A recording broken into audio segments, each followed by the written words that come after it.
I've always been a fan of Ace Combat since its first entry on the PS1. Since then the series has continued to evolve and improve to the point of its 7th entry, which in all honesty is just downright incredible. Although not as intricate as some other flight simulators, it takes on a more arcade approach to its gameplay, which makes it a lot more accessible for players of all skill levels to enjoy. Just like past entries, the campaign is split up into a series of missions that are all made up of a range of objectives that will see you utilizing a ton of weaponry, from standard machine guns to missiles and a batch of special weapons that are all tied to an intricate leveling up system that lends the experience a real sense of progression as you make your way through it. Adding to the well thought out and executed campaign is the multiplayer mode, which allows you to take the fight online, and with any XP you rack up getting added to your cache, which can then be used for both offline and online upgrades. This aspect really keeps the game from becoming stale. For example, if you're stuck on a mission, you can quickly just jump online and unlock some upgrades that will make it easier for you. It's a great system and a welcome addition to the series, so if you have yet to try it for yourself, Ace Combat 7 Skies Unknown is a game that I have no problem recommending.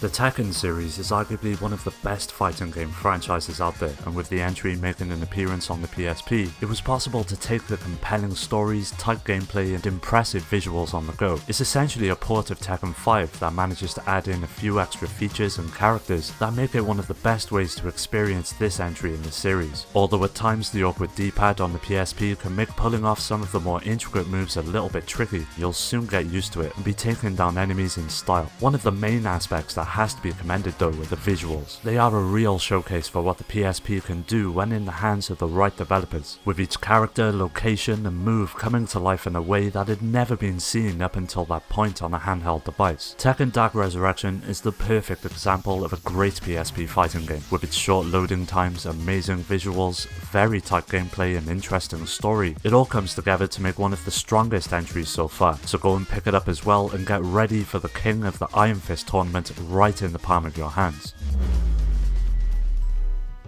During the days of the Super Nintendo, Super Mario World 2 was one of my favourite games on the console, so when the news dropped that a sequel would be making its way to the DS, I was inherently excited to see how the experience could evolve and improve. After finally getting my hands on it, it seems that on the surface not much has changed. Players once again take on the role of Yoshi, but instead of only having to worry about protecting a baby Mario, there is now up to 5 baby versions of Nintendo's lovable mascots that all play a role. The main objective is to simply reach the end of the stage that progressively increases in difficulty the further you make your way through the experience. But what makes things interesting is that every baby grants the player unique abilities. For example, Baby Peach allows you to utilize the power of the wind, Donkey Kong comes with a special dash attack, and Wario possesses a magnet that helps attract metal objects. All of these abilities soon become second nature and really help the gameplay shine as you continually find new ways in which to use each to your advantage. Although not as good as the original on the Super Nintendo, Yoshi's Island DS does offer up enough new ways in which to play, which in all honesty makes the overall experience essential.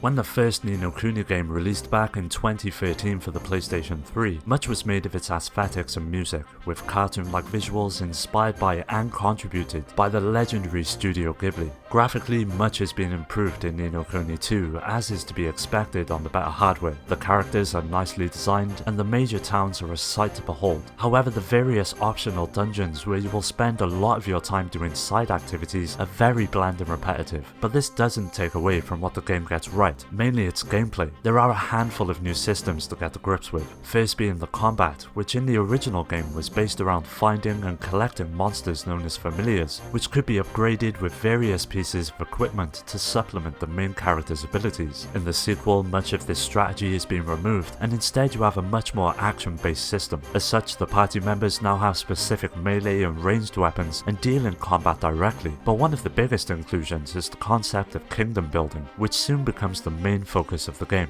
It essentially requires you to rebuild the kingdom with various sim-like elements and serves as the means to unlock party members, weapons and equipment. It's a neat little inclusion and adds a new dimension to the otherwise predictable RPG gameplay. Although nowhere near as good as the first entry, it is still worth a go for anyone who is fond of the genre.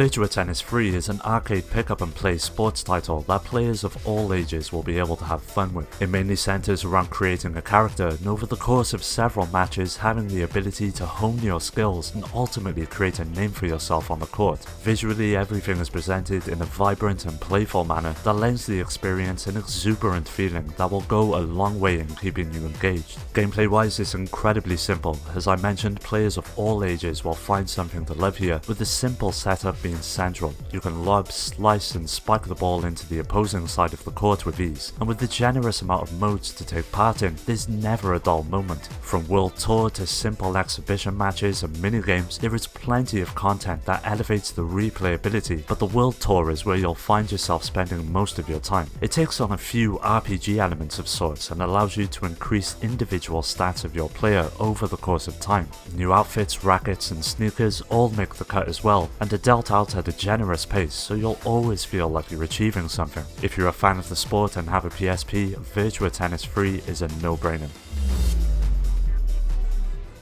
Gravity Rush 2 is an outstanding sequel that improves upon nearly every aspect that made the original so great. With a ton of the mechanics that defined the first entry on the PS Vita returning for the sequel, it takes them even further and introduces some new features into the mix. There are two new gravity shifting styles that can increase or decrease gravity's effect upon your character. It really helps break up the action and even adds an extra layer of strategy when approaching mission objectives. The simple act of just walking and jumping feels incredibly fluid and allows you to traverse the world easily whilst taking advantage of these new gravity-defying abilities. Just like the original, you take control of Cat and are tasked with dealing with the repercussions of the first game's events. It's not exactly groundbreaking stuff, but it will keep you engaged over the course of the journey. And as you would expect, the visuals take a huge leap and showcase the power of the PS4, with only the occasional frame dip and camera issues getting in the way of pure perfection. If you never got around to it, Gravity Rush 2 well and truly deserves a spot in your collection as well.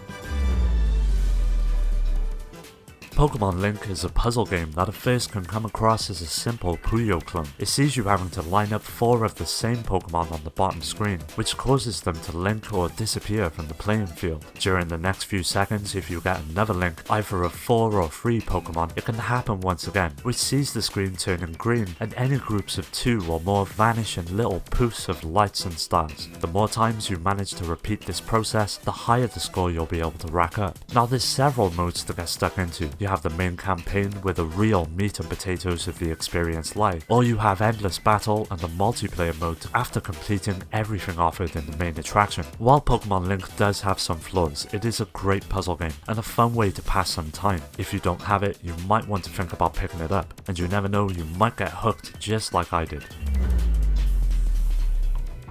Now the best version of this game has to be the PS3 and Xbox HD re-release, mainly due to the inclusion of a second analog stick that made it a bit more manageable and user-friendly, but the original on the PSP still manages to hold its own. Peace Walker is an absolute triumph and is a technical showcase for the handheld device. The amount of content in this game is truly staggering, and when you take the incredible presentation into account as well, it is hands down one of the best in the series. With the game being developed with the system in mind, you'll find yourself tasked with shorter missions that benefit from the portable nature of the hardware, and as always, you know you can expect a great storyline that will keep you guessing throughout its duration. Peace Walker is essentially the archetype of Metal Gear Solid 5, and this is where the concept of managing your own base originated. Developing items and weapons soon becomes the order of the day and slowly unlocks even more options for you to take advantage of when out in the field. This is a truly must-have for the system. If you haven't already, go out and pick this one up as well. Well, that does it for today's video. Don't forget to hit subscribe to stay up to date on future videos, and make sure to hit that notification bell as subscriptions don't mean that much on YouTube anymore. As always, thanks for watching,